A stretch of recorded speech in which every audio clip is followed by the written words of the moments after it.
Morning mga bossing, ngayong araw nga pala ay nanguha kami ng mga kahoy gagamitin namin pambalag sa mga alaga naming halaman para kung sakaling may dumating mga bagyo, di kaagad sila babagsak. Habang nangunguha nga kami ng kahoy, napansin namin may nabitag kaming alimango. Bago ko nga pala makalimutan, shoutout nga pala sa kaibigan ko si Junel Bacani.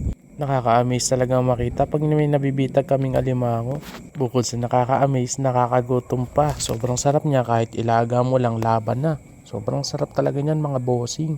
Kaya nga nung hinawakan na ni tatay, lalo ko na-amaze dahil sobrang laki niya at sobrang taba niya pa. Ayan mga bossing, ang laki ng galamay niya. Oh. Isipin nyo pag nalaga na yan, tapos dudurugin mo yung shell niya.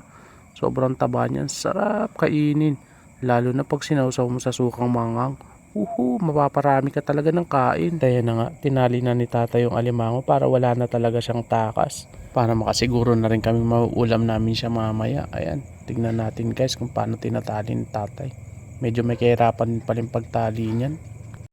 Ayan o, pagmasdan nyo mabuti yung sipit niya para siyang si Mr. Crab. Sarap talaga. Laga na yan, laga na yan, laga na yan. Siyempre, kailangan natin uminom ng pineapple. Safety first, sabi nga nila. At ayan na nga, natapos na ni tatay tali yung alimango at uwian na. Makakain na kami. Bye bye mga bossing. Salamat sa panonood. Ingat. Happy birthday nga pala sa bayo ko, Clarence Bellesa.